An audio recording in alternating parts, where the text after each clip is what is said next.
Здравейте хора от VBOX, това отново съм аз, Алекс Тапит. И мисля да ви покажа как се прави дървена врата и как се лови риба. Първо, дървената врата. Така, нареждаме ето така. Виждате ли? Ето така. Взимате вратата и готово. И вече имате дървена врата. А въдицата се прави. Взимате стикове, 4 или там колкото искате, и ги нареждате диагонално и по тех, ако имате паяжина, стринг, ето така ги нареждате и вече имате въдица. И сега ще ви покажа как да ловите риба. Изчакайте сега. Добре, сега само да пътуваме малко. Добре. Ето ни нас. Хвърляте въдицата и чакате да потъне. Веднага след като потъне, дърпате с десния бутон. Сега па ние да видим да ще имаме късмет да потъне бързо, че ме чакат. Чапа, чапа, чапа, чапа, ляка, чака, чака.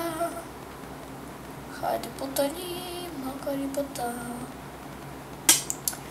Малко ще почакаме. И хайде потъните. Трябва да ви го покажа, защото няма да довършим геймплея, аз съжалявам. Хайде да потъни.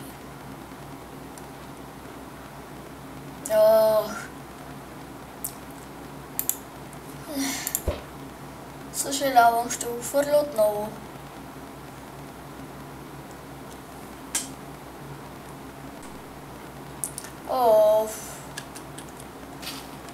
Съжалявам за голямото бавене, но аз не съм рибата, нали знаете.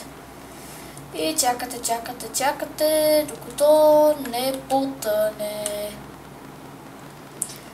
Кога ще потъне, не се знае. Скоро би трябвало да потъне. Хайде потъни де. Копе.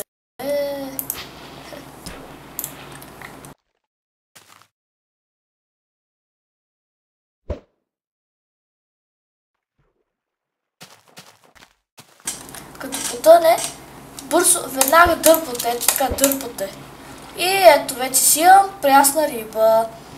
Правите си печка, сега ще ви покажа как. Опа. Правите си печка.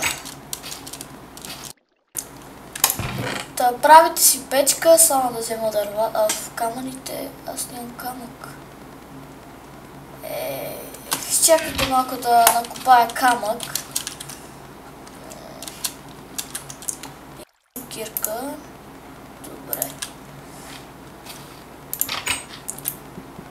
Няма да ви трябва много камък, 8 някъде. Готово. Връщаме се тук. И сега ще ви покажа. Значи, редите навсякъде, освен по средата, ето така. И се получава фурнатуре. Взимате дърва или въглища и си печете рибата. Ето готово. Така се прави и пясък и стъкло. Ето. Нямам стъкло сега, т.е. пясък. Другия път туториалът ще бъде, т.е. геймплеят ще бъде как да си направите хубава къща или пък стълби. Не знам.